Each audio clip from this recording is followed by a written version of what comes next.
Alors d'abord, spiritualité et légèreté. Alors, dans son beau livre Hommage sur Foucault, Deleuze évoque deux genres de rire. Je le cite, « Divine comédie des punitions. C'est un droit élémentaire d'être fasciné jusqu'au fou rire devant tant d'inventions perverses, tant de discours cyniques, tant d'horreurs minutieuses. Des appareils anti-masturbatoires pour enfants jusqu'au mécanisme des prisons pour adultes, toute une chaîne se déploie qui suscite des rires inattendus. Tant que la honte, la souffrance ou la mort n'ont pas fait taire.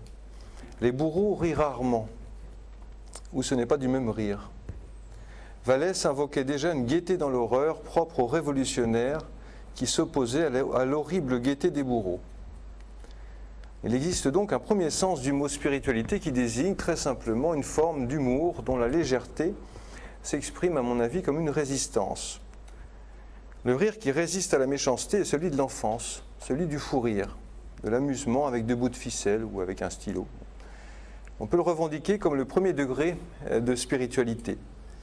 Ce sens du rire n'est pas encore un sens de l'humour raffiné, cultivé. Il est plutôt rudimentaire, originel, comme l'image première du cancre de Bachelard, qui rêve à une tache d'encre qui s'étend et devient dans son esprit un océan d'encre sur son buvard. Balzac disait que les célibataires remplacent les sentiments par des habitudes. De même, les professeurs remplacent des découvertes par des leçons, disait Bachelard. Le spirituel me paraît se manifester comme ce qui rend la leçon vivante ici. Et pourquoi pas l'habitude elle-même, parfois sentimentale. Autre figure, le sens du rire de Zarathustra de Nietzsche, décidément, qui n'est pas seulement d'exprimer cette petite vérité de Voltaire selon laquelle un monstre gai vaut mieux qu'un sentimental ennuyeux. À mon avis, il s'agit d'un impératif plus ou moins utilitariste, absolument non spiritualiste.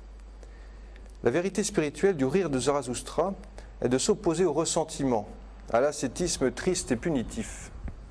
Sans doute de louer la légèreté du danseur, du musicien, qui défie la pesanteur du monde matériel. La spiritualité de l'humour, de la musique, de la danse est toujours un défi que la grâce lance à la lourdeur.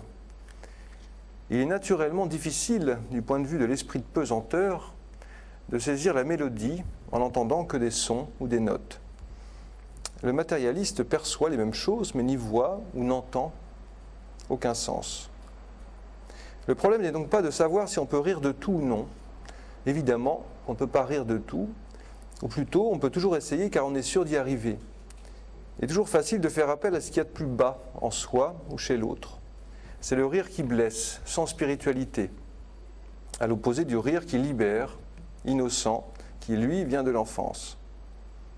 Si la première tâche du poète est de désancrer en nous une matière qui veut rêver, nous dit Bachelard, l'enfance est toujours présente en nous, non comme un idéal, puisqu'elle est forcément imaginée, mais comme un refuge où le rêve tient toute sa place. Du point de vue de l'enfance, de cette enfance, le spirituel, c'est le jeu et le rêve. Chaque fois que l'adulte voudra résister à la petite mort qu'est l'esprit de sérieux, au sens sartrien, à l'horreur citadine et grise, ou la complicité, au sens précisément encore sartrien, nous sommes de coïncider entièrement avec le jeu de rôle social et économiquement reproducteur.